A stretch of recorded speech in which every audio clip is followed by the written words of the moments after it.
Hello welcome back everyone and good morning to all of you guys. So कैसे हो दोस्तों आप लोग? यार आज की सुबह है शानदार और शानदार से एक लेक्चर के साथ मैं आ गया बॉस आपसे इंटरेक्शन करने। ओके, और उम्मीद करता हूँ दोस्तों आप मस्त तरीके से अपनी प्रैक्टिस कर रहे होंगे। ओके, सबसे पहला क्वेश्चन मैं यहाँ पे डिस्कस करने वाला हूँ। देखो ज्यादा क्वेश्चन नहीं है ना, तो जितने भी है मोस्ट सिलेक्टिव है, मतलब वहीं से आएंगे क्योंकि मैंने बहुत बढ़िया तरीके से इनको सेलेक्ट कर रखा है आपके वास्ते, आपका टाइम बचाने वास्ते। आपका टाइम हम वेस्ट नहीं करने देंगे और आपको सारे कंसेप्ट भी सिखा देंगे बॉस, ठीक है। स्लो तो उसने बोला storage battery of A car has an EMF of 12 volt, मतलब कार की एक बैटरी है, ठीक है, कार है, उसकी बैटरी है बॉस, और उसका ईएमएफ आपको दे रखा है, ईएमएफ दे रखा है 12 वोल्ट, और ईएमएफ का मतलब आपको पता है पोटेंशियल डिफरेंस होता है, यानी वोल्टेज आपको दे रखा है, ठीक है। चलो, so if the internal resistance of the battery is 0.4 ओम, अगर इस बैटरी का जो भी बैटरी है इसका इंटरनल रेजिस्टेंस भी आपको गिवन है, जैसे इसका वोल्टेज तो दे दिया 12 वोल्ट और ये इसका इंटरनल रेजिस्टेंस है, that is what is that, question में आप देख लेंगे दिस इज 0.4 ओम, ये इंटरनल रेजिस्टेंस ऑलरेडी उसने दिया है, तो टेंशन नहीं लेने का बॉस, देखेंगे क्या पूछ रहा है हमारे से, ठीक है, इजीली उड़ा के आएंगे बस तरीके से क्वेश्चन को, ठीक है। सो what is the maximum current that can be drawn from the battery, तो बताओ इस बैटरी से मैक्सिमम करंट कितनी ड्रॉन की जा सकती है। आपको पता है एक चीज शानदार जबरदस्त जिंदाबाद, एक चीज बताऊं आपको मैं, अगर किसी भी बैटरी से या किसी भी डीसी सोर्स से वो बात करे कि भाई मैक्सिमम करंट लेनी है या मैक्सिमम करंट ना बोल के बोले इससे मैक्सिमम पावर सप्लाई करनी चाहते हैं हम, या तो करंट बोलेगा या पावर बोल देगा, तो ये तभी पॉसिबल होता है जब बैटरी का इंटरनल रेजिस्टेंस और ये बैटरी जिस सर्किट को करंट सप्लाई कर रही है उसका एक्सटर्नल रेजिस्टेंस इक्वल होगा, ठीक है। जब बैटरी का इंटरनल रेजिस्टेंस सर्किट के टोटल एक्सटर्नल रेजिस्टेंस के इक्वल होगा, इन दिस कंडीशन बैटरी किसी भी सर्किट को मैक्सिमम करंट सप्लाई करती है, ठीक है। अब यहाँ पे एक्सटर्नल रेजिस्टेंस तो भाई नहीं दे रखा है, तो भाई बैटरी का खुद का रेजिस्टेंस है, तो हमें पता है इसका वोल्टेज भी पता है, इसका रेजिस्टेंस भी पता है, तो आई मैक्स मैं डायरेक्ट लिख सकता हूं इसका वोल्टेज और डिवाइड बाय इसका रेजिस्टेंस, और डायरेक्ट आपका क्वेश्चन हो जाएगा, क्योंकि एक्सटर्नल रेजिस्टेंस यहाँ पे गिवन ही नहीं है, तो ये केवल अपने इंटरनल रेजिस्टेंस पे ही डिपेंड करेगी। This should be the maximum, है कि नहीं। चलो, तो हम लिखेंगे 12 by 0.4 and this is 12 by 0.4, तो ये पॉइंट हटा दो, तो this is 4 and this is 2 and this is I, तो आई मैक्सिमम दोस्तों आपका आ गया 30। चलो भाई कूल है, भाई कूल है, मस्त तरीके से आप क्वेश्चन कर सकते हैं भाई, इजी है भाई, कंसेप्ट मैंने ये समझाना था, उसके बाद तो फॉर्मूला चुन्नू मुन्नू सा, उसके बाद तो आप क्वेश्चन उड़ा के आ सकते हैं कि नहीं। यस, स्टार्टिंग हमने कर लिया। अब दूसरा क्वेश्चन क्या है सर, देखो यार जो मेन है ना, मतलब एनसीईआरटी में जो क्वेश्चंस गिवन थे जो बिल्कुल आएंगे ही नहीं आपके एग्जाम में, कॉम्पिटिटिव एग्जाम्स की अगर मैं बात करूं, वो हमने कहीं ना कहीं बिल्कुल भी यहाँ पे सिलेक्ट नहीं करे हैं, लेकिन जिनके आने के कंप्लीट चांस है एज इट इज, वो यहाँ पे सारे मैं क्वेश्चन डिस्कस करने वाला हूं। तो देखते हैं question number 2, what is question number 2 and what is the concept in that particular question and how easily we can solve that problem, है कि नहीं। शानदार जबरदस्त जिंदाबाद। Okay, so here we go, this is the next question. Okay, और क्योंकि इस type के क्वेश्चन काफी आते हैं हमारे नीट में और जे मेंस एंट्रेंस एग्जामिनेशन में, तो टेंशन नहीं लेने का, बस फॉर्मूला याद रखने का, थोड़ी बहुत ही कैलकुलेशन करनी होती है, दैट्स इट। ओके, और क्वेश्चन को समझ लेना होता है बस कि क्या, देखो पढ़ने के बाद क्वेश्चन में क्या कंसेप्ट यूज हो रहा है और क्या फॉर्मूला यूज हो रहा है, इतना समझ लोगे ना तो भाई धुंधर तरीके से बैटिंग करके आने वाले हो आप, ठीक है। आजकल तो आईपीएल भी स्टार्ट हो गया है बॉस, लेकिन आपने नहीं देखने का, आपका आईपीएल आपका एग्जाम है, आपका आईपीएल अभी चल रहा है, क्योंकि आप प्रैक्टिस कर रहे हो, वही आपका आईपीएल है, समझ गए। तो बिल्कुल भी टाइम नहीं वेस्ट करने का, किसी दूसरे प्राणी को अपनी जिंदगी का बिल्कुल भी टाइम आपने नहीं देने का, ठीक है। This time is your life, you know, आपका टाइम ही आपकी लाइफ है, अपने लिए यूज करो, अपने आप को बेटर बनाने के लिए यूज करो, अपने कैरियर को यू नो हाई पीक तक ले जाने के लिए इसका यूज करो, राइट। किसी और को देखकर उसको टाइम वेस्ट ना करो जब तक आपका टारगेट पूरा नहीं हो जाता, समझ रहे हो ना बॉस, समझ रहे हो। यस सर, समझ गए। तो चलते हैं क्वेश्चन नंबर 2 की तरफ। तो उसने बोला पोटेंशियोमीटर अरेंजमेंट। ओके, पोटेंशियोमीटर से रिलेटेड क्वेश्चन आप सबको बताया भाई, बहुत क्वेश्चंस आते हैं, राइट। उसने बोला in potentiometer arrangement a cell of EMF, उत्तरी एक सेल है जिसका ईएमएफ दे रखा है E1, मान लो आप इसको 1.25 वोल्ट, राइट है boss. Yes sir, super right है। Gives a balance point at 35 centimetre, वो बोल रहा है कि अगर इतना सेल का किसी वोल्टेज इतना है ईएमएफ, और ये बैलेंस पॉइंट जो दे रहा है, बैलेंस पॉइंट आपको पता है पोटेंशियोमीटर का बेसिक कंसेप्ट आपको पता होगा, तो बैलेंस पॉइंट की लेंथ अगर गिवन हो, लिख लो L1, देखो पहले वोल्टेज पे इतना बैलेंस पॉइंट की लेंथ है, उसको लिखो। हाँ, तरीका मैं बता दूंगा फिर, ठीक है। तो ये कितनी दे रखी है, that is 35 centimetre. No problem guys, no problem. Of the wire, total wire की लेंथ कुछ और होगी, बट उसकी इतनी सेंटीमीटर पे बैलेंस पॉइंट मिल जाता है इस सेल के लिए, ठीक है। If the cell is replaced by another cell and the balance point shift by 63 centimetre, अगर इस सेल को किसी दूसरे सेल से रिप्लेस कर दे तो उसका ईएमएफ कुछ और होगा, हमें नहीं पता कितना है, बट उसकी बैलेंस लाइन लेंथ पता है इस पे कितना है। बैलेंस लेंथ दे रखा है आपको कि जो बैलेंस पॉइंट है वो शिफ्ट कर जाता है बाय 63 सेंटीमीटर, 63 सेंटीमीटर। तो बताओ what is the EMF of second cell, तो बताओ सेकंड सेल का ईएमएफ क्या होगा, है कि नहीं। तो यार देखो दोस्तों, अगर आपको कंसेप्ट भी नहीं आता ना, एक चीज बताता हूं, अगर उसने क्वेश्चन में पोटेंशियोमीटर का नाम यूज करा है ना, पोटेंशियोमीटर का नाम यूज करा है और उसका एक ईएमएफ दे रखा है और दो लेंथ दे रखी है, तो दूसरा ईएमएफ पूछ रहा है, तो सीधा सा formula you can use E1 over E2 equal to L1 over L2, बात खत्म, बात खत्म, ठीक है। दो बैलेंसिंग लेंथ दे रखी है, पहली बैलेंसिंग लेंथ E1 के लिए, पहले वोल्टेज के लिए, पहले जो आपका सेल होगा उसके ईएमएफ के लिए, और दूसरा जो सेल है उसका अननोन ईएमएफ है वो हमें निकाल सकते हैं हम। तो ये तरीका है इसको याद रखने का, इसको पहचानने का, क्वेश्चन को पढ़ते ही तुरंत दिमाग में आना चाहिए, उत्तरी यही तो फॉर्मूला है, पटक दो बस, पटक दो। तो देखो E1 कितना है सर 1.25, E2 निकालना है, L1 कितना है सर 35, ये कितना है सर 63, तो इसका इधर मल्टीप्लाई होगा, ये नीचे आएगा, ये ऊपर जाएगा, तो E2 आएगा 1.25 इंटू 63 और डिवाइड में 35, सॉल्व कर लेना। इसको जब आप सॉल्व करेंगे तो क्वेश्चन कितना आएगा 2.25 वोल्ट, इसको सॉल्व करना भाई, ठीक है, वो तुमने करना है। 2.25 वोल्ट इसका आंसर आना चाहिए, ठीक है, this should be the correct answer of this problem, right boss? So this is how you can use this formula and this concept to solve the numerical problem. अब देखो उसको सॉल्व करना कोई बड़ी बात नहीं है, 5 से कैंसिल करना है, इसको 5 से, इसको 5 से, जो भी कटेगा बचेगा, फिर आपका आंसर आ जाएगा, ठीक है, इतना तो कैलकुलेशन आप कर ही लेंगे। ओके, तो देखो एक शानदार से शुरुआत हमने कर लिया, कुछ शानदार से छोटे छोटे प्यारे प्यारे कंसेप्चुअल फॉर्मूला बेस्ड क्वेश्चंस के थ्रू। उम्मीद करता हूं आप इसको एंजॉय कर रहे होंगे, इसका यूज करके क्वेश्चन करेंगे। भाई देखो एक भी क्वेश्चन आ गया ना भाई, 4 नंबर आपको दे के जाएगा, क्योंकि आप इसको सॉल्व करके जानने वाले हो, इसलिए बहुत बेहतरीन तरीके से सीरियस होकर पढ़ना, ठीक है। चलते हैं नेक्स्ट क्वेश्चन की तरफ, थोड़ा सा अच्छा next question. Okay boss, equivalent resistance है, बहुत फेमस क्वेश्चन है, एनसीईआरटी की प्रॉब्लम है। अब उसमें जितनी भी पॉसिबिलिटी होंगी क्वेश्चन पूछे जाने की, वो सब आपको बता दूंगा, याद रख लेना, सॉल्व करने की जरूरत नहीं है, मैं भी सॉल्व नहीं करूंगा क्योंकि बहुत ज्यादा टाइम लगेगा, आपको बिल्कुल भी सॉल्व करने की जरूरत नहीं है, उसका डायरेक्ट तरीका बताऊंगा, डायरेक्ट रिजल्ट आप कैसे याद रख सकते हैं वेरी इजीली, ठीक है। तो क्वेश्चन में बोला एक बैटरी है 10 वोल्ट की, ठीक है भाई, and negligible internal resistance is connected across the diagonally opposite corners of a cubical network consisting of 12 resistors, याद आया, each of resistance 1 ohm, then determine the equivalent resistance of the network and the current along each edge। yeah, क्या बात कर रहा है भाई। देखो भाई पहले नेटवर्क बना लेते हैं भाई, क्यूब है ना तो नेटवर्क बनाना पड़ेगा ना बॉस, ठीक है बॉस। तो आपको इसकी और भी क्वेश्चन क्या आ सकता है इससे, वो भी बताना पड़ेगा ना मेरे को यार, ठीक है। तो देख लो ऐसे बॉस, ऐसे और फिर ऐसे, right, super right, super right. तो देखो भाई यहाँ पे रेजिस्टेंस है, बिल्कुल है सर, एक रेजिस्टेंस यहाँ पे है, एकदम है सर, ये रेजिस्टेंस है आपके पास, एक ये भी है, यस सर, ये भी है, एक ये है, बिल्कुल है सर, ये भी है ना, और इतने भी तो है, ये सब रेजिस्टेंस है इसमें, ठीक है ठीक है, बनाना पड़ेगा मेरे को, ठीक है। तो ये भी है, okay, and this is also the resistance in this branch and this is also the resistance in this branch and here is also the resistance in this branch and here is also the resistance, here is also the resistance। हो गए ना सारे, बहुत होगी तकलीफ मेरे को, अब हो गए, होने चाहिए अब सारे, ठीक है। ओके, अब वो पता क्या बोल रहा है ना, वो बोल रहा है कि हमें इक्विवेलेंट रेजिस्टेंस निकालना है, ठीक है boss, opposite diagonally opposite corners जो है, ठीक है ना, डायगोनली अपोजिट जो कॉर्नर्स हैं, ऐसे मान लो कि यहाँ पे, और ये डायगोनली अपोजिट है, देखो यहाँ पर एक बैटरी लगा दी उसने, ऐसे ये बैटरी लगा दी, और बैटरी का जो वोल्टेज है 10 वोल्ट का है, ठीक है, और इसमें ईच रेजिस्टेंस 1 ओम का है। तो यहाँ से जो करंट नेट जाएगी, ये देखो नेट करंट, ये नेट करंट है, तो इसमें से कुछ करंट इधर डिवाइड हो जाएगी, कुछ इसमें जाएगी, कुछ इसमें जाएगी, राइट है बॉस।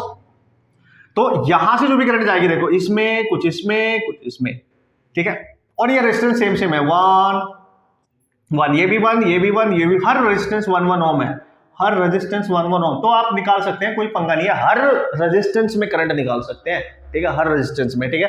तो आपको यहीं से कैलकुलेट करने की जरूरत है, ठीक है। आप मेन करंट निकाल लो, उसको डिवाइड कर देना, इक्वल इक्वल यहाँ पे डिवाइड हो जाएगी, इक्वल, क्योंकि ये भी 1, ये भी 1, ये भी 1। अगर इधर देखो 3 रेजिस्टेंस है ना, अगर ये आई आ रही तो इधर भी I/3, इस वाले में भी I/3 और इसमें भी I/3 जाएगी, फिर आगे जाके डिवाइड कर लेना, वो आपकी मर्जी है, जिसमें पूछेगा, सारे तो एक जैसे ही है, ठीक है। हमें तो मेन करंट निकाल लेंगे पहले और टोटल रेजिस्टेंस निकालेंगे इस एंड के अक्रॉस। जैसे यहाँ पे मान लिया आपने इसको पॉइंट ए और इधर कुछ मान लिया इसको पॉइंट बी, ए बी के अक्रॉस नेट रेजिस्टेंस निकालेंगे, ठीक है। जब भाई ऐसी सिचुएशन हो, ठीक है, और आपसे रेजिस्टेंस पूछे अक्रॉस डायगोनली अपोजिट कॉर्नर, यानी अगर आपसे रेजिस्टेंस पूछ रहा है, रेजिस्टेंस, ठीक है, अक्रॉस, ठीक है, डायगोनली, ठीक है, अपोजिट कॉर्नर्स, ऐसे समझो, डायगोनली अपोजिट कॉर्नर्स पे अगर रेजिस्टेंस पूछ रहा है, तो यार हमेशा याद रखना ये रिजल्ट आएगा 5R/6, हमेशा इन दो एंड पे ये रिजल्ट हमेशा 5R/6 रहेगा, हमेशा हमेशा हमेशा, आपने टेंशन नहीं लेना। अब इसमें R की वैल्यू चाहे कुछ भी हो, हर रेजिस्टेंस की वैल्यू कितनी दे रखी है, 1 ओम, तो यहाँ पे जो R इक्विवेलेंट आएगा, अगर मैं AB पॉइंट मान लूं तो AB पॉइंट आ गया 5 × 1/6, दैट इज 5/6 ओम, खत्म कहानी बॉस। ये रेजिस्टेंस आपका बनने वाला है and that is really important man, that is really important, okay cool. तो अब इस तरीके से आप ऑसम तरीके से इजी कैलकुलेशन के साथ अपने क्वेश्चंस को सॉल्व कर सकते हो। तो ये तो हमने कैलकुलेट कर लिया यहाँ पे, what is that sir, this is your equivalent resistance across these 2 points, opposite diagonals हैं ये, है ना, डायगोनल कॉर्नर्स यू कैन से ऑफ दिस क्यूब। अच्छा सर और क्या पूछ सकते हैं, अच्छा सर करंट कैसे निकाला, करंट अरे निकाल लो ना, जब रेजिस्टेंस आ गया, बैटरी दे रखी है, तो टोटल करंट कैसे निकालोगे, टोटल करंट निकालेंगे I = V/R इक्विवेलेंट, तो I आ गया 10/5/6, तो I आ गया 10 × 6/5, this is 2 and this is 12 ampere, है कि नहीं, this is 12 ampere, right, super right boss. और अगर यहाँ से 12 एम्पियर जा रही है, देखो इसमें 1/3 जाएगी, इसमें 1/3 3 से डिवाइड करो ना, तो 4 एम्पियर इधर जाएगी, इसमें भी 4 एम्पियर, इसमें भी 4 एम्पियर, इसमें भी 4 एम्पियर, आगे जाके डिवाइड कर दो, फिर यहाँ से इक्वल डिवाइड हो जाएगी, फिर यहाँ से इक्वल, फिर यहाँ से इक्वल डिवाइड हो जाएगी, वो तो आप करते रहेंगे फिर 3 ब्रांच होगी तो 3 इक्वली डिवाइड कर देना, 2 होंगी तो 2 में इक्वली डिवाइड कर देना, यार क्या बात कर रहे हो। तो इस तरीके से क्वेश्चन करना, मेन है ये रिजल्ट याद रखना, ठीक है, क्योंकि एनसीईआरटी का क्वेश्चन है भाई, रिजल्ट पूछा जा सकता है, इसमें कोई बड़ी बात तो है नहीं, ठीक है। तो अब आपको पता होना चाहिए कि कैसे क्वेश्चन हम डील कर रहे हैं, कैसे क्वेश्चन हम सॉल्व कर रहे हैं, कैसे कैसे क्वेश्चन हमारे एग्जाम में आ सकते हैं, समझ रहे हो बॉस, समझ रहे हो। अच्छा सर और कुछ आ सकता है सर इसमें, यस बॉस यस। अब देखो अगर वो डायगोनली अपोजिट कॉर्नर के अक्रॉस रेजिस्टेंस ना पूछे, अब ध्यान से समझना, अगर वो किसी एक फेस के अक्रॉस पूछ बैठे, ठीक है, किसी एक फेस के अक्रॉस, ठीक है, जैसे ऐसे समझो, यहाँ पे बना रहा हूं मैं दोबारा से, तो थोड़ा सा क्लियरिटी के साथ आपको बातें समझ में आएंगी, होले होले होले होले, है जी, देखो भाई होले होले। तो ये जो फेस है, कोई भी एक फेस ले लो, जैसे मैंने ये फेस ले लिया, ये वाला, ठीक है, ये वाला फेस ले लिया जैसे मैंने, और इसके डायगोनली अपोजिट एंड कौन से है, एक ये वाला और एक ये वाला, ठीक है, देखो ये वाला फेस देखो, या ये वाला फेस ले लो यार, डायगोनली अपोजिट एंड ये वाला होगा या ये वाला होगा, ठीक है बात है। तो अगर यहाँ पे ले लो आप CD, है ना, और इनके अक्रॉस रेजिस्टेंस पूछे CD, ठीक है, फेस के डायगोनल है, ध्यान रखना, फेस डायगोनल, ठीक है, डायगोनल, ठीक है, फेस डायगोनल है, नॉट बॉडी डायगोनल, ठीक है, फेस डायगोनल है, किसी एक फेस का डायगोनल है।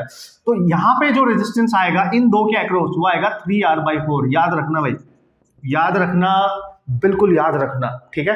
और सर और क्या पूछ सकता है, और ये भी पूछ सकता है कि इस फेस के अगर डायगोनली हम ना निकाल के उस फेस की साइड के कॉर्नर्स पे रेजिस्टेंस निकाले, जैसे एक ये पॉइंट ले लो, एक ये पॉइंट ले लो, तो इसको मान लो E और F, इसको मान लो E और F, केवल देखो ना ऐसे कहीं भी पूछ सकता है, जैसे ये एक साइड है और यहाँ पे लगा दी बैटरी, और यहाँ पे इस साइड के अक्रॉस पूछ ले डायरेक्ट, समझ गया। यहाँ भी पूछ सकता है, एक ही बात है, साइड होनी चाहिए इस फेस की, एक ये जो साइड है इसके जो कॉर्नर्स है यहाँ पे पूछेगा। तो अगर यहाँ रेजिस्टेंस पूछेगा तो REF याद रखना 7R/12 होता है।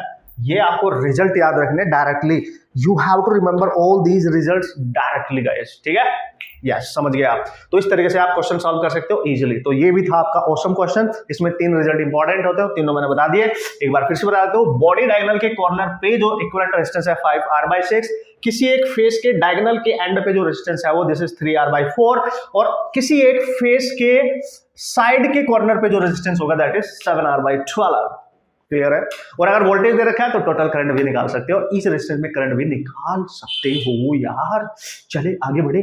Yes, so here we go, this is the next question, awesome, important, बेहतरीन क्वेश्चन माना जाता है। अगर एक्चुअल प्रोसेस के थ्रू सॉल्व करोगे तो it will take long time, but मैंने इस क्वेश्चन की आपको शॉर्ट ट्रिक भी बता रखी है, यूट्यूब पे भी डाली है, अपनी बुक में भी डाली है, आपने होप सो आपको याद होगी और आपने इसको सॉल्व किया होगा। एनसीईआरटी में भी है देखो क्वेश्चन, ठीक है। तो बहुत इजीली इस टाइप के क्वेश्चन को आप क्रैक कर सकते हो by using awesome short tricks, amazing short tricks, right.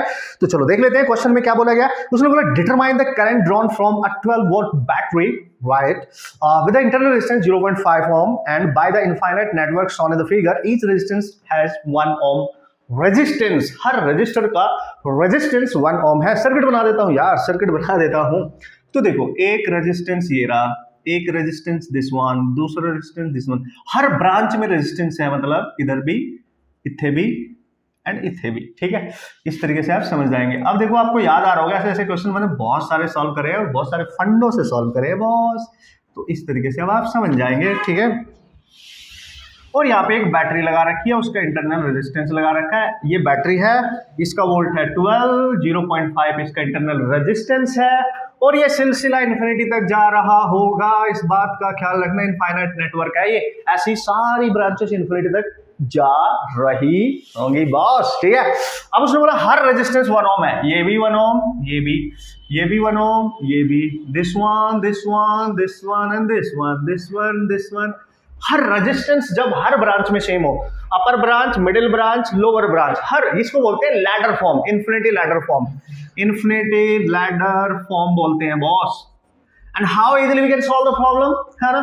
जैसे कि मैंने आपको बताया था, जब भी हर रेजिस्टेंस सेम हो, जैसे अपर ब्रांच में रेजिस्टेंस को अगर मैं R1 मान लूं, इसको इसमें R2 मान लूं, और लोअर ब्रांच में हर रेजिस्टेंस को R3 मान लूं, जब भी R1 = R2 = R3 हो, और जैसे कि यहाँ पे 1 ओम है, तो बॉस इसके अक्रॉस जो नेट रेजिस्टेंस आएगा, अगर यहाँ AB मान लूं मैं, जो नेट रेजिस्टेंस आएगा इसके अक्रॉस, ठीक है, वो आएगा RAB = √3 + 1 × R। याद रखना ये रिजल्ट, ये शॉर्ट ट्रिक में बता रखा है मैंने, याद रखना है result. Direct you can solve, इतना टाइम नहीं है कि आप इसको सॉल्व करोगे, अदरवाइज हमें पता ही है क्या करना होता है, इमेजिन करना पड़ता है इक्विवेलेंट रेजिस्टेंस इन्फिनिटी लैडर का एक ब्रांच को छोड़ के H, तब उसको सॉल्व करना पड़ता है ना। उतना टाइम किसके पास रखा है, ये रिजल्ट याद रखना, समझ गए। जब अपर ब्रांच भी हो, मिडिल ब्रांच भी हो, लोअर ब्रांच भी हो, और इन्फिनिटी तक जा रहा हो, और हर रेजिस्टेंस सेम हो, तो ये रिजल्ट डायरेक्ट यूज रख सकते हो। R की वैल्यू पुट कर दो, R दे रखा है आपको 1 ओम, तो RAB नेट रेजिस्टेंस आ जाएगा आपका √3 + 1 × 1, ये इसकी वैल्यू होती है 1.73 + 1, दिस को लिख सकते हो 2.73 ओम, दिस इज योर RAB। आ गया है कि नहीं। अब वो बोल रहा है यार सर बैटरी के टर्मिनल के अक्रॉस नेट रेजिस्टेंस इतना है, तो मैं यहाँ बैटरी को एज इट इज लिखूंगा, ये इसका इंटरनल रेजिस्टेंस है, और यहाँ पे नेट रेजिस्टेंस आ गया ये वाला 2.73, और इसका पहले से ही है 0.5, 12 वोल्ट की बैटरी है, तो ये प्लस टर्मिनल, माइनस करंट यहाँ से निकलेगी, करंट इससे जाएगी, इसमें भी जाएगी, और ये करंट इसमें भी जाएगी। देखो तो इससे निकलने वाली करंट इसमें भी जा रही है और इसमें भी, मतलब दोनों सीरीज में हो गए। तो नेट करंट कैसे निकालेंगे, voltage divide by net resistance, है कि नहीं। तो आप करंट निकालेंगे 12 बाई रेजिस्टेंस कितना है 2.73 + 0.5, यानी इसमें डालेंगे 0. चलो वो तो आप कर ही लेंगे, ठीक है, वो तो आप कर ही लेंगे बॉस, 0.50, तो 3 2 3 ये आ जाएगा, ठीक है। तो करंट आपके पास आ जाएगी, दिस इज 12/3.23। इसको आप सॉल्व करें, आपका क्वेश्चन बन जाएगा, और आपको दिख रहा है आंसर लगभग कितना आएगा, 3.7 एम्पियर। 4 से तो कम ही आएगा ना, क्योंकि यार 3 पॉइंट समथिंग है, अगर 3 होता तो 4 होता, 3 से ज्यादा वैल्यू है तो 4 से कम आएगा, तो 3 कितना दिया है 7 एम्पियर, राइट। खत्म कहानी बॉस। तो कमाल की चीज ये है, रिजल्ट आप किस तरीके से असम्बली इस टाइप के क्वेश्चन में यूज कर रहे हो, और वो कैसे क्वेश्चन दे देगा, बस डरना नहीं है, डराएगा आपको वो, डरना नहीं है यार। मैं आपको बहुत इजी तरीके से बता रहा हूँ कैसे क्वेश्चन आप डील कर सकते, थोड़ी कैलकुलेशन पे यहाँ ध्यान रखना बस। आप इमेजिन भी कर सकते हो, ऐसा ऑप्शन ढूंढ सकते हो कि 3 होता तो 4 आता है आंसर, क्योंकि 3 से 12 कैंसिल हो जाता 4 टाइम्स, पर 3 से थोड़ी वैल्यू ज्यादा है नीचे, तो 4 से कम वैल्यू आएगी, 3.7 मतलब नियर अबाउट 4 ही आएगी, है कि नहीं। ऐसे भी ऑप्शन आप ढूंढ सकते हो अगर आपने दिमाग लगाना है थोड़ा सा। तो चलो भाई मजा आया बॉस, हाँ भाई मजा तो आ गया यार, ठीक है। तो ये हो गया आपका क्वेश्चन नंबर 4। अब लास्ट क्वेश्चन बचता है 5, है ना, लास्ट क्वेश्चन बचता है 5, क्योंकि बहुत ज्यादा पूछा जाता है उस टाइप का क्वेश्चन एग्जाम के अंदर। एनसीईआरटी की प्रॉब्लम में एज इट इज आती है, या इन्हीं से डेटा लेके क्वेश्चन बना देगा, तो ध्यान से समझना, ठीक है, ध्यान से। उसके बाद हम एसर्शन रीजन के भी कुछ क्वेश्चन सॉल्व करेंगे, मस्त तरीके से करेंगे, डोंट वरी, हर चीज आपको मिलने वाली है जैसे कि मैंने आपको बोला था। बस प्रैक्टिस करते रहना, सीधे के साथ सर झुकाए मेहनत करते रहो जब तक मंजिल नहीं मिल जाती, ठीक है। ज्यादा फुदकने की जरूरत नहीं है अभी, जब तक कंपटीशन नहीं क्रैक कर लेते। जिस दिन कंपटीशन क्रैक हो जाएगा मचाना, फिर है ना, कितना हल्ला मचा सकते हो मचाना फिर, ठीक है। अभी बस मेहनत करते रहो बहुत औसम तरीके से, ठीक है। पता भी नहीं चलना चाहिए सामने वाले को, पड़ोसी को, आपके आस पड़ोस में आप कैसे क्या कर रहे हो, राइट। तो आप मिशन की तैयारी कर रहे हो बॉस, ठीक है। उसके बाद हल्ला मचाना जो भी मन में है, मतलब देखना फिर है, पार्टी वार्टी जो भी करनी है, डांस वांस जो भी करना है सब करना बॉस, ठीक है। तब तक मस्त तरीके से लगे रहो मिशन पे, राइट। ओके धुरंधर खिलाड़ियों, so here we go, this is the last question of NCERT, है ना। जैसे कि मैंने आपको बोला last question of NCERT, and after that we will discuss about the problem of assertion and reason, clear है। वहां से आपके बेसिक फंडामेंटल सारी टेक्निक आपको पता चलेगी कि किस तरीके से बेसिक कंसेप्ट का यूज किया जाता है प्यारे प्यारे क्वेश्चंस को सॉल्व करने के लिए जो एग्जाम के अंदर आते हैं। वो टेक्निक आपको आनी चाहिए। एक बार टेक्निक आगे, देखो पढ़ते तो हम सभी है ना यार, रिवाइज भी हम करते रहते हैं, प्रैक्टिस भी करते रहते हैं, but how to use that particular concept to solve the problem, that is really awesome and important for you. समझ गए बॉस। चलो, उसने बोला एक फिगर है जो कि पोटेंशियोमीटर से रिलेटेड है और पोटेंशियोमीटर का डायग्राम दे रखा है, तो हमारी कहानी और आसान हो गई। जब डायग्राम गिवन होता है, पिक्चर गिवन होती है, तो पिक्चर क्लियर ही हो जाती है, ठीक है। कंसेप्ट एकदम इजीली आप यूज कर सकते हो, ठीक है। अब उसने बोला 2 वोल्ट का पोटेंशियोमीटर यूज्ड है, मतलब बैटरी जो लगाई है यहाँ पे ये रही, इसका ईएमएफ आप ई मान लो, ई नॉट मान लो एक्चुअली, ठीक है, ई नॉट, है ना। तो इसने बोला use for determination of the internal resistance of 1.5 volt cell. ये जो सेल है इसके ईएमएफ को आप ई मानो और इसका इंटरनल रेजिस्टेंस हमने निकालना है आर। इस सेल का इंटरनल रेजिस्टेंस पूछा। पोटेंशियोमीटर के केस में इंटरनल रेजिस्टेंस जब पूछता था, याद करो एकमात्र फॉर्मूला आप यूज करते थे, आगे पढ़ो भी मत, लिख दो। एक्सटर्नल रेजिस्टेंस उस सेल के अक्रॉस ये रहा, देखो ना, इस सेल के अक्रॉस पैरेलल में एक्सटर्नल रेजिस्टेंस ये रहा, तो इनटू पहली बैलेंसिंग लेंथ ओवर दूसरी बैलेंसिंग लेंथ -1। बस ये फॉर्मूला याद होना चाहिए। जब भी पोटेंशियोमीटर की बात करें और इंटरनल रेजिस्टेंस की बात करें, यही फॉर्मूला यूज होगा। बस ये दोनों बैलेंसिंग लेंथ पता होनी चाहिए, समझ गए, और एक्सटर्नल रेजिस्टेंस पता होना चाहिए, राइट। ओके, सो उसने बोला balance point of the cell in open circuit is this, यानी जब ये सर्किट ओपन था तो उस समय बैलेंस लेंथ कितनी दे रखी है आपको, 76.3 सेंटीमीटर। मतलब अगर देखो ये गैल्वेनोमीटर है, अगर आप इसको यहां पे टच कर रहे हो तो हो सकता है ये वाली लेंथ होगी 76 पॉइंट, यही बोला है ना भाई, 76.3 सेंटीमीटर। तो भाई L1 आपको दे दिया 76.3, जो पहली लेंथ दे रखी दैट इज योर L1, जो ज्यादा वैल्यू होगी, ठीक है। फिर बोल रहा है ओपन सर्किट के केस में, ठीक है। फिर बोल रहा है the balance point shift to 64.8 centimetre, ठीक है, length of the potentiometer wire, right boss. तो अब वो बोल रहा है कि अगर उसको शिफ्ट कर दे, देखो कम होगी, तो यहां देखो अब गैल्वेनोमीटर यहां पे टच कर रहा है, so you have to take this balance length and this is 4.8 centimetre. भाई ये भी तो बोल सकते हो यार। So this is the value of L2 64.8 centimetre. तो दोनों वैल्यू दे रखी है। और एक चीज और बताऊं आपको, पोटेंशियोमीटर दे रखा है, इंटरनल रेजिस्टेंस पूछा है, दोनों बैलेंसिंग लेंथ दे रखी है, कुछ भी सोचना नहीं है, ज्यादा दिमाग नहीं लगाना, फॉर्मूला वैल्यू पुट करके कैलकुलेशन करके आ जाना, आंसर आ जाएगा, ठीक है। Okay, so what is the EMF, no not EMF, determine the internal resistance of the cell. Obviously internal resistance निकालना है, पुट करो, सब कुछ पता है अब, ठीक है। चलो, तो R इक्वल टू देखो इस सेल के साथ एक्सटर्नल रेजिस्टेंस ये रहा 9.5, तो दिस इज 9.5। L1 कितनी है भाई 76.3, ये कितनी है भाई 64.8 -1। बस सॉल्व ही तो करना है, सो ये आ जाएगा। देखो एनसीईआरटी के क्वेश्चन है ना, थोड़ी डेटा ऐसा होता है कि थोड़ा टिपिकल लगेगा आपको कैलकुलेशन करने में, ठीक है। तो 76.3 - 64.8 और डिवाइड में 64.8, तो आपको थोड़ा सा दिमाग तो लगाना पड़ेगा। अगर आप सॉल्व करें 76.3 और 64.8 तो ये आएगा 13 और ये आपका 8, तो आएगा 5 और यहाँ बचेगा 1 और यहाँ भी बचेगा 1, है ना। तो आप देख सकते हो R की वैल्यू आ जाएगी 9.5, ऊपर बचा 11.5 और नीचे बचा 64.8। अब इसको सॉल्व करना और R की वैल्यू निकालना। R की वैल्यू दे रखी है 1.69 ओम, 1.69 ओम, ये आना चाहिए यार, है ना। इतनी कैलकुलेशन तो आप अब करके ही आएंगे, इतना तो मैं मान के चल रहा हूँ, कैलकुलेशन तो आपको करनी पड़ेगी बॉस, करनी पड़ेगी, ठीक है। So here we go.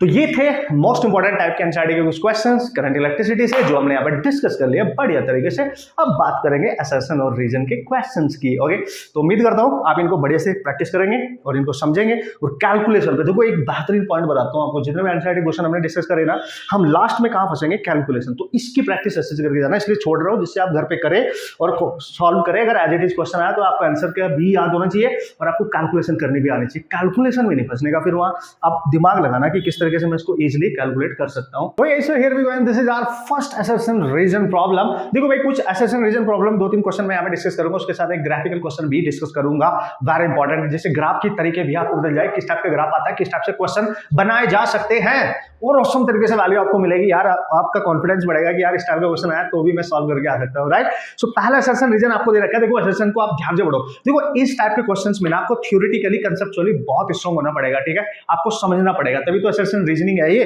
तो मैं थोड़ा सा क्वेश्चंस के थ्रू आपको पूरी टेक्निक बताने की कोशिश करूंगा कि अगर डिफरेंट टाइप के क्वेश्चन आएंगे, फर्दर आएंगे आपके एग्जाम में, तो आप कैसे उनको हैंडल करके आएंगे, इतना माइंडसेट आपका क्रिएट होना चाहिए, ठीक है। तो असर्शन में बोला है there is no current in the metals in the absence of electric field. यार ये तो ऑब्वियस है, अगर हमारे पास मेटल का कोई वायर है और आपको पता है हमने इस वायर को किसी इलेक्ट्रिक फील्ड में नहीं रखा, मतलब कोई एक्सटर्नल फील्ड इस पे अप्लाई नहीं करा, तो हमें पता है इसके जो इलेक्ट्रॉन्स होते हैं, इसके अंदर जो चार्ज पार्टिकल्स होते हैं वो रैंडम मोशन करते हैं, कोई इधर जा रहा है, कोई इधर जा रहा है, कोई इधर जा रहा है, कोई इधर ऐसे जा रहा होगा, ऐसे ऐसे, है ना, रैंडम मोशन होता है इनमें, ठीक है। तो मतलब उससे क्या होता है कि इनकी एवरेज करंट जो होती है, एक तरीके से जो करंट होती है वो नेट वो जीरो ही रहती है, इसमें कोई करंट नहीं होता है। जैसे कोई भी ले लो यार, रैंडमली आपके घर में कुछ भी है, मेटल का कोई पीस है जिसमें करंट सप्लाई नहीं हो रही है, ठीक है, मैं एल्यूमिनियम इलेक्ट्रिसिटी वायर की बात नहीं कर रहा हूं, आपके घर में कुछ भी है, आयरन का कोई भी चीज ले लो, मेटल का या कुछ भी, तो उसको टच करो, करंट थोड़ी लगती है हमें, क्योंकि इसका मोशन रैंडमली हो रहा है, तो उसकी करंट ऑलरेडी हम जीरो मान के चलते हैं। This is the main thing. Reason आपका, असर्शन आपका बिल्कुल सही है अकॉर्डिंगली, है ना, क्योंकि रैंडम मोशन होता है। और रीजन में बोला motion of free electrons is random, ये तो क्लियर ही है, क्योंकि फ्री इलेक्ट्रॉन्स जो होते हैं उनकी जो मोशन है वो तो रैंडम है, यही तो बता रहा था मैं, रैंडम मोशन होने की वजह से ही तो करंट नहीं है। जब तक इसके पास इलेक्ट्रिक फील्ड अप्लाई नहीं करेंगे एक्सटर्नली, तब तक इसमें करंट हमें नहीं मिलेगी, बात खत्म मेटल के अंदर। तो मतलब इसका रीजन भी सही है और रीजन करेक्ट एक्सप्लेनेशन भी है असर्शन का, ठीक है, रीजन भी सही है, असर्शन भी सही है और रीजन करेक्ट एक्सप्लेनेशन भी दे रहा है असर्शन के लिए, समझ गए, उसका लॉजिक भी सही सेट हो रहा है, तो आपका ये बन जाएगा, मतलब यू कैन से कि both assertion and reason are true and the reason is the correct explanation for assertion, right, this is important. तो इस तरीके से अगर क्वेश्चन आएंगे तो आप बना के आ सकते हो। अब देखते हैं नेक्स्ट क्वेश्चन क्या है boss. So here we go and this is the next question. Assertion आप जल्दी से देख लेंगे पहले बढ़िया तरीके से। उसमें बोला 200 वोल्ट बल्ब, एक बल्ब है हमारे पास, एक बल्ब है हमारे पास जिसकी वोट दे रखी है 200 वोट, ठीक है, और एक दूसरा बल्ब है हमारे पास, उसकी वोट दे रखी है दिस इज 100 वोट, ठीक है भाई, इसकी वोट ज्यादा है, इसकी वोट कम है, चलो भाई बढ़िया बात है भाई, ठीक है। और उसने बोला 200 watt bulb glow with more brightness than 100 watt bulb, मतलब जिसकी वोट ज्यादा है इसकी ब्राइटनेस ज्यादा होगी, है ना, ये बल्ब 1 मान लो, ये 2 मान लो, तो बल्ब 1 की brightness is greater than bulb 2, ठीक है, जबकि इसकी जो पावर रेटिंग है वो P1 है, इसकी पावर रेटिंग P2 है, तो P1 is greater than P2, मतलब मोर पावर जिसकी है उसका ब्राइटनेस भी ज्यादा है, वो ऐसे बोल रहा है, असर्शन में ऐसे बोल रहा है, ठीक है, चेक करना पड़ेगा। A 100 watt bulb has more resistance than 200 watt bulb, ये रीजन है। रीजन में बोला गया है कि जो 100 वोट का बल्ब है इसका रेजिस्टेंस लेट्स सी R2 मान लो, ठीक है, हाँ रेजिस्टेंस की बात कर रहे हैं हम, रेजिस्टेंस, ठीक है, ये R2 मान लो, और जो 200 का है उसको R1 मान लो, ठीक है, R1 मान लेंगे फॉर 200 वॉट के लिए, मतलब इसका रेजिस्टेंस मान लो R1 और इसका मान लो R2, ठीक है। और क्वेश्चन में उसने क्लियर बोला है कि 100 वोट बल्ब का जो रेजिस्टेंस है वो 200 वाले से ज्यादा है, मतलब जिसकी वोट कम है उसका रेजिस्टेंस ज्यादा है, यानी R2 is greater than R1, ऐसे बोल रहा है। तो देखो यार, अगर आपको ध्यान से समझ में आता है कि भाई किस तरीके से हम इसको डिसाइड कर सकते हैं, देखो हम यूज करेंगे power equal to V²/R, supplied voltage अगर हम इस पे सेम कर दें, ठीक है, तो आप देख सकते हो resistance is inversely proportional to power है, जिसकी पावर ज्यादा, वोट ज्यादा, उसका रेजिस्टेंस ऑब्वियसली कम होगा, ठीक है, और जिसकी पावर कम उसका रेजिस्टेंस ऑब्वियसली ज्यादा होगा, ठीक है, उसका रेजिस्टेंस ज्यादा होगा। Now you can see very clearly, ठीक है, तो यहां पे एक चीज आपको क्लियर नजर आ रही होगी कि ज्यादा पावर तो इसकी है, ज्यादा पावर इसकी है, तो अगर इसकी ज्यादा इसका रेजिस्टेंस कम होगा, अगर इसका रेजिस्टेंस कम होगा तो उसकी ब्राइटनेस ज्यादा होगी, ठीक है, तो इसका रेजिस्टेंस देखो, उसकी पावर कम है, तो इसका रेजिस्टेंस ज्यादा होगा, तो ये बिल्कुल सही है। यानी यहाँ पे असर्शन भी सही है, यहाँ पे रीजन भी सही है, और रीजन असर्शन का करेक्ट एक्सप्लेनेशन है। ये बात आप ध्यान से यहाँ पे देख पा रहे होंगे। ये था assertion, both assertion and reason are correct. Now you can see very very very clearly, ठीक है, दोनों करेक्ट है। एंड करेक्ट एक्सप्लेनेशन भी है रीजन असर्शन का इसमें भी। तो इस तरीके से आपको बस कंसेप्ट पता होना चाहिए और उसको डील करना आना चाहिए, सब कुछ आपके सामने है, ठीक है। इस तरीके से आप क्वेश्चन को आराम से बना सकते हैं। अब चलेंगे नेक्स्ट क्वेश्चन। तो कुछ क्वेश्चंस मैं यहाँ पे डिस्कस करने वाला हूँ बच्चों। देखो असर्शन रीजन का थोड़ा टेक्निक आपने समझना है, बस कि डील कैसे करते हैं बेसिक कंसेप्ट का यूज करके, क्योंकि क्वेश्चन तो कहीं से भी कैसे भी बना सकता है।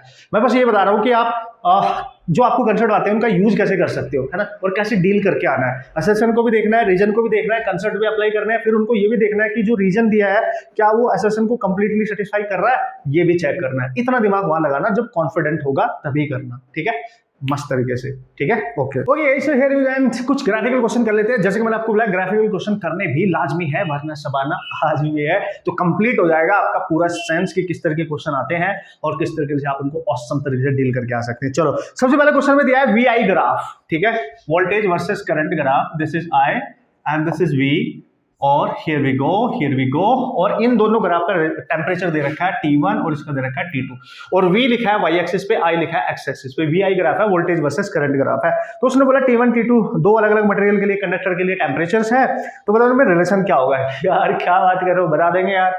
देखो भाई, सबसे पहले देखो जो T2 वाला ग्राफ, ये वाला लाइन है T2 जिसका टेम्परेचर है, जिस भी कंडक्टर का होगा उसका टेम्परेचर T2 है, इसकी स्लोप देख लो θ2, और जो ये वाली लाइन है इसकी स्लोप देखो यहाँ से θ1, यानी यहाँ पे θ1 एंगल ज्यादा है θ2 से। ये तो बहुत क्लियर है। और चूंकि ये VI ग्राफ है, अगर हम इनकी स्लोप निकाले भी, देखो ना, अगर कभी भी आपको V versus I graph given हो, लाइन पासिंग थ्रू ओरिजिन, और ये एंगल है, इसका हम स्लोप निकाले मतलब tan थीटा, तो tan theta perpendicular over base, perpendicular क्या है V और बेस पे क्या है I, तो V बाई I। और अगर आप ओम्स लॉ अप्लाई करो, that is V equal to IR, ठीक है, तो V बाई I अगर मैं निकालूं तो ये R के इक्वल होगा रेजिस्टेंस के, यानी जो उसकी स्लोप है वो रेजिस्टेंस के डायरेक्टली प्रोपोर्शनल है। Now you can see very clearly man, मतलब जिसकी स्लोप ज्यादा है उसका रेजिस्टेंस भी ज्यादा होगा, मतलब जो ज्यादा एंगल बना रहा है उसका रेजिस्टेंस भी ज्यादा होगा इस पर्टिकुलर सिचुएशन में। एक चीज तो क्लियर है, और हम सबको पता है कि रेजिस्टेंस जो होता है, रेजिस्टेंस डायरेक्टली प्रोपोर्शनल होता है टेम्परेचर के, मतलब जिसका रेजिस्टेंस ज्यादा उसका टेम्परेचर भी ज्यादा होगा। तो यहीं से देख के आप क्लियर बता सकते हो, इस वाले ग्राफ का थीटा ज्यादा है, इसका कम है, तो इसका रेजिस्टेंस अगर R1 है तो उसका कितना होगा R2, तो इसका रेजिस्टेंस ज्यादा है। देखो क्यों, क्योंकि इसकी थीटा ज्यादा है बॉस, इसका थीटा ज्यादा है, तो आप लिख सकते हैं R1 is greater than R2। और जिस ग्राफ का रेजिस्टेंस ज्यादा है ऑब्वियसली उसका टेम्परेचर भी ज्यादा होगा। सो फाइनली इसका टेम्परेचर ये रहा, तो T1 is greater than T2, बस खत्म, इजी बॉस इजी। तो इस तरीके के क्वेश्चन आने के चांस बने रहते हैं और आप उनको उड़ा के आएंगे, ठीक है, आप उनको उड़ा के आएंगे। लॉजिक समझ गए, ये समझना। अब यहाँ पे कहानी में बदलाव हो जाता अगर ये ग्राफ होता ऐसे, यहाँ पे होता I, यहाँ पे होता V, फिर आप इसकी स्लोप निकालते, ठीक है, tan थीटा, तो ये परपेंडिकुलर, ये बेस, तो अब की बार I है ऊपर और V, तो I ऊपर उल्टा करो तो I बाई V हो जाता 1 बाई R, ठीक है, तो ये होता है 1 बाई R। तो यहाँ पे रेजिस्टेंस इनवर्सली प्रोपोर्शनल होता, देखो tan थीटा, जिसकी स्लोप ज्यादा उसका रेजिस्टेंस कम होता। फिर अगर यहाँ पे ये वाला ग्राफ होता, फिर जिसका एंगल कम है उसका टेम्परेचर ज्यादा होता, क्योंकि उसका रेजिस्टेंस ज्यादा होता, क्योंकि इनवर्सली रिलेशन है। समझ गए? यस, आगे के लिए बता दिया मैंने आपको कि अगर नेक्स्ट क्वेश्चन आएगा तो आप कैसे करके आएंगे। समझ गए धुरंधर खिलाड़ियों? चलो नेक्स्ट क्वेश्चन की तरफ आगे बढ़ते हुए होले होले मगर धीरे धीरे हैं। ओके भाई लोग, एक बहुत बेहतरीन से क्वेश्चन बताता हूँ, अगर आएगा तो डिक्टो आएगा, ठीक है ना, डिक्टो आएगा अपने एग्जाम में, नीट में हो जाए जेईई मेंस में, डिक्टो आएगा अगर आ गया तो, ठीक है। उसने बोला मैंने current I pass through a wire of constant resistance, resistance constant है, याद रखना। उसने बोला एक वायर है, ठीक है, एक वायर है, उसमें करंट जा रही है और इस वायर का जो रेजिस्टेंस है ये कांस्टेंट है, ये ध्यान रखना, ठीक है सर, बढ़िया है, बहुत बढ़िया है। And it produce a potential difference V across the ends, the graph between the log of I and log of V, मतलब हमने इसके अक्रॉस एक पोटेंशियल डिफरेंस यहाँ पे अप्लाई किया है, ठीक है, बैटरी लगा के, ठीक है, बैटरी लगा के V अप्लाई किया और V यहाँ करंट इसको भेज, करंट सप्लाई कर रही है इस वायर को जिसका रेजिस्टेंस कांस्टेंट है, ठीक है। तो वो ग्राफ बता रहा है log of I versus log of V, यानी लॉगरिथमिक फंक्शन है ये, याद आया कुछ, लॉगरिथमिक फंक्शन है। Current direct I V graph नहीं है, लॉग आई लॉग वी का ग्राफ बनाना है तो इजी है। देखो हम ओम्स लॉ जानते हैं, वी इक्वल टू होता है आई आर। अगर लॉग की फॉर्म में कन्वर्ट करना है दोनों साइड का लॉग लेना पड़ेगा, तो दोनों साइड का लॉग लो, लॉग ऑफ वी। और जब दो वैल्यू प्रोडक्ट में होती है तो देखो आपने बचपन से पढ़ा था, देखो ऐसे पढ़ा था आपने कि y equal to M into N, log Y equal to हम लिखेंगे लॉग एम प्लस, ठीक है, जो प्रोडक्ट है वो प्लस हो जाएगा लॉग ऑफ एन, ऐसे आपने पढ़ा था। तो बस बना दो। तो I इंटू आर है तो आप लिखेंगे log I plus log of R, और R कांस्टेंट है तो ये वैल्यू कांस्टेंट है पूरी, ये कांस्टेंट की तरह ट्रीट होगा। और हमने ग्राफ बनाना है I वर्सेस V। अब ये देख लो, I बनाना है y एक्सिस पे, V बनाना है x एक्सिस पे, तो ग्राफ बनकर आपका तैयार हो जाएगा। चलो इधर आओ, ये रहा आपका, यहाँ पे लिखेंगे लॉग ऑफ V और इधर लिखेंगे लॉग ऑफ I। अब इसको बनाते कैसे हैं, देखो जो y एक्सिस पे लिखा है उसको वहां रखेंगे, बाकी वैल्यू को दूसरी साइड में ले जाएंगे, तो इस वैल्यू को इधर लेके आओ, तो log ऑफ i यहां बचेगा, log ऑफ v पहले से इधर आएगा, माइनस log ऑफ r। अब इसको पता क्या मान लो, इसको मान लो आप एक तरीके से y, और ये है आपका वोल्टेज जो वैरी कर रहा है, इसको मान लो x, और ये कांस्टेंट वैल्यू है c। तो ये लाइन है स्ट्रेट लाइन, x की पावर है 1 और उसका कोफिशिएंट है पॉजिटिव, आप देख सकते हैं 1 पॉजिटिव है, तो स्लोप तो पॉजिटिव होगी, लेकिन c कांस्टेंट वैल्यू है, मतलब इंटरसेप्ट नेगेटिव होगा। इंटरसेप्ट मतलब ग्राफ कहीं ना कहीं नीचे से स्टार्ट होगा यहां से और ऐसे जाएगा, दिस इज द ग्राफ, ठीक है। यहां पॉजिटिव, ये लॉग वाली वैल्यू को एक्स एक्सिस को पॉजिटिव पॉइंट पे कट करेगा, ये नीचे का ना गिवन हो, यहां से ऊपर भी जा रहा होगा तो भी बात सही है। तो this is your answer, this is how you can design this type of question, this type of graph, and this is really important guys, ठीक है। समझ गया लॉजिक क्या है, किस तरीके से क्वेश्चन आएंगे और किस तरीके से आपने डील करना है। ऐसा क्वेश्चन आया तो देखो नॉन मेडिकल वाले बच्चे समझ जाते हैं, क्योंकि लॉग वॉग मेडिकल वालों को ध्यान रखना पड़ेगा मस्त तरीके से, that's why most important, right. चलो अच्छा सर ठीक है, एक लास्ट क्वेश्चन और कर रहा हूं, बस एक लास्ट, तो यही से here we go, this is the last question यार, है कि नहीं। मैं पूरी कोशिश कर रहा हूं दोस्तों हर कैटेगरी क्वेश्चन आपके साथ डिस्कस करने की, आपको बताने की।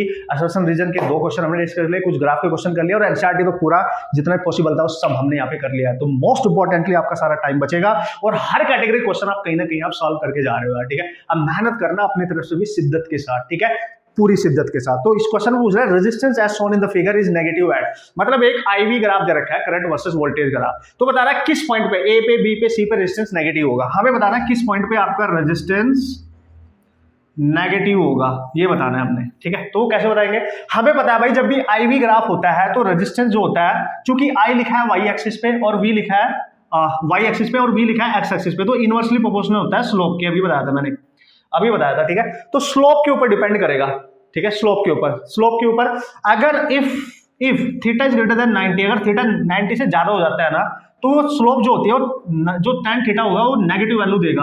अगर वो नेगेटिव वैल्यू देगा तो रेजिस्टेंस तो इस पे डिपेंड कर रहा है, तो रेजिस्टेंस भी आपका नेगेटिव हो जाएगा, ठीक है। अगर थीटा आपका 90 डिग्री से कम रहता है तो हमेशा याद रखना रेजिस्टेंस भी हमेशा पॉजिटिव रहेगा, ठीक है।